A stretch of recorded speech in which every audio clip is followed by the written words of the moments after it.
Well, hey everybody, this is Don from Wizard Tower Games. Hope you're having a good hump day. It's Wednesday. Sorry about missing the live video last night. I was absolutely slammed in my shop. I am trying to get things done with a couple of projects, Lost Adventures of GaryCon, D20 delving. So I'm literally spending all day into the late night in my shop, except for like a dinner break or right now a little bit of a late lunch break. But that's not what I'm here to talk about. I want to talk today about when you are transgender. I am not, but when you are transgender and you want to enter into a contract with a game publishing company. I had an experience that culminated today that, although sad that it happened, and I want to talk about it. Now, the purpose of this video is not to embarrass anybody. It's not to shame the trans community.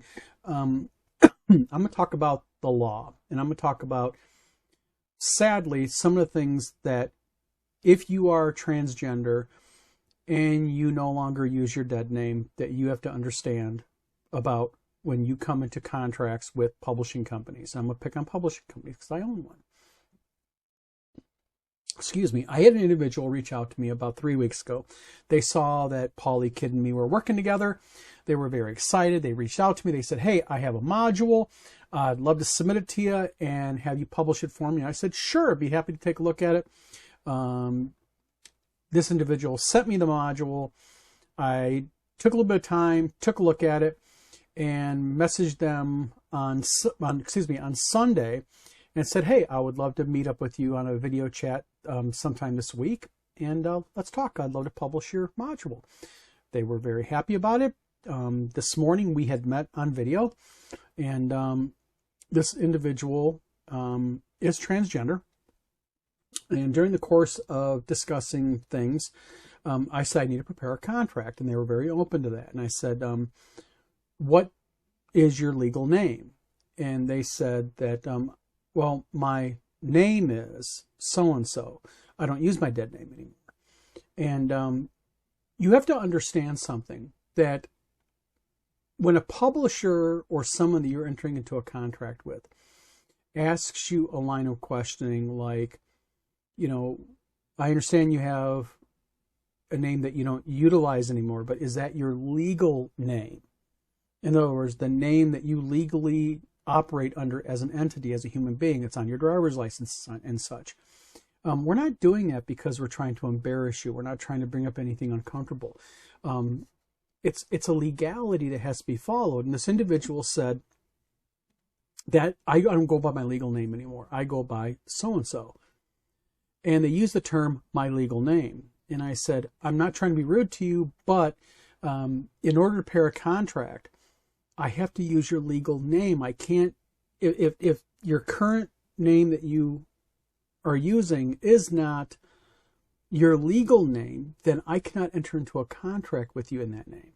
I have to use your legal name. And this individual said, no, my legal name, and this is the way they did it on video. He said, my legal name is my dead name, and I refuse to acknowledge it or use it.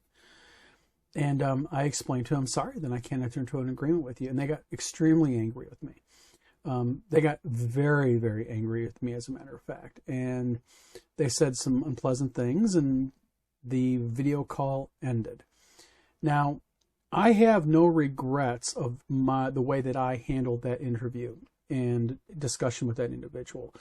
But, and I can understand and I respect that individuals have dead names and they don't want to refer to them. There's baggage with those dead names. There's issues with it. There's history behind those behind the dead name, and I can understand that and I can respect that. But when you enter into an agreement with somebody, when you enter into a contract with somebody, you, as a publisher or as any company, as the contract writer, or even anyone being involved in a contract period, you have to make sure that the entity that you're dealing with is a legal entity. It's sort of like if you were talking to me about wanting to sign a contract with Wizard Tower Games LLC and asking me, are you a real LLC or are you just saying that? No, I'm a real LLC. Here's my LLC. I'll happy to show it to you. You know, I'm not offended by that. I've had people enter into agreements with me and they said, I don't want to be in an agreement with Wizard Tower Games. I want to be in agreement with you. And I explained to them, no, Wizard Tower Games is my company. I'm the managing member, aka the managing, owner of it, whatever you want to call the title that you smacked to me.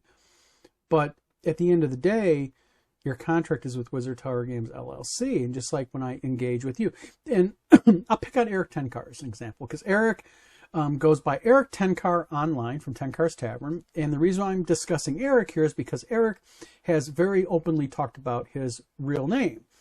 And when me and Eric entered into an agreement, my agreement is not with Eric Tenkar. It's with Eric Stina.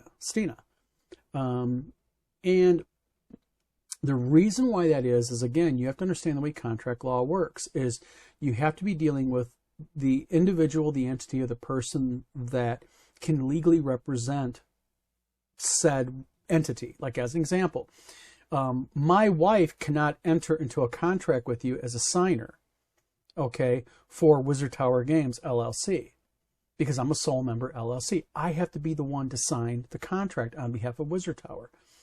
Just like if your name is Samantha Jones and you say, I want you to use Sam Jones. No, is your name Sam or Samantha? Those are questions we have to figure out. Matter of fact, when I dealt with Paulie Kidd, Paulie will tell you, I had to ask the uncomfortable question, Paulie, what is your legal entity name in Australia? And Paulie told me, and didn't get offended.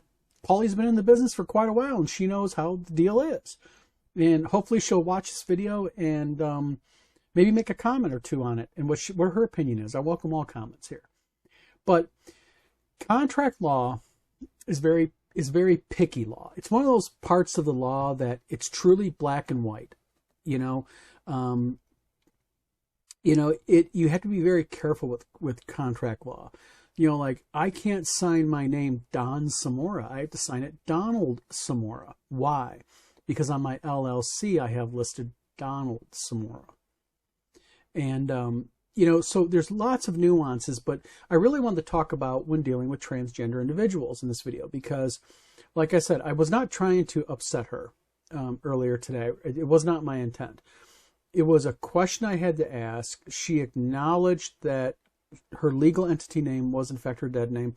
And sadly, I had to say, well, the contract has to be with your legal entity name. And, I can respect, like I said, the emotional baggage, the emotional issues.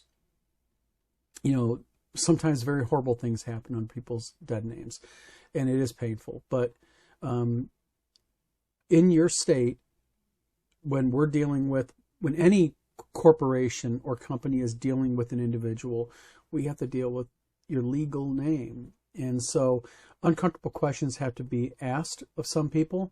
It's a question I ask everybody. When me and Tom Verrill entered into agreement, I asked Tom, is it Tom or Thomas? What's your legal name? There's nothing wrong with that. You have to make sure that all parties are covered, because I'll give you an example. Let's say the individual that I was talking to earlier today in video, let's say I used her current name that she operates under as being a transgender woman. I'm not legally bound by the contract. And this is not the name she used. But let's say I'm dealing with Susie Smith, okay? And the contract is written to Susie Smith, and Susie Smith submits Wizard Tower Games, her module. We publish it, and we're making money off it. And Wizard Tower Games says, oh, we're not paying you anymore. When Susie Smith files a lawsuit against Wizard Tower Games, the first thing that's going to happen is any smart attorney will do a motion to dismiss because there's no contract, no legal contract. Yes, you can imply things, you can drag it out in court and do, but it's not productive and it's not practical. So we're not looking to protect only ourselves. We want to make sure that the individuals that we deal with, that we work with, that we publish for, they're protected. We want to make sure that it is an amicable joint relationship, because hopefully everybody will make a little bit of money, and hopefully that will maybe spur a little creativity in you, and you'll want to continue to publish with Wizard Tower Games. So just want to do a quick video. This is Don at Wizard Tower Games. Just want to talk a little bit about contract law and dealing with the transgender community, because it's an issue that's coming up more and more as we're dealing with more and more individuals who are transgender. Happy to do it. So again, this is Don at Wizard Tower Games. Hope everybody has a good hump day, and I'll talk to you guys later.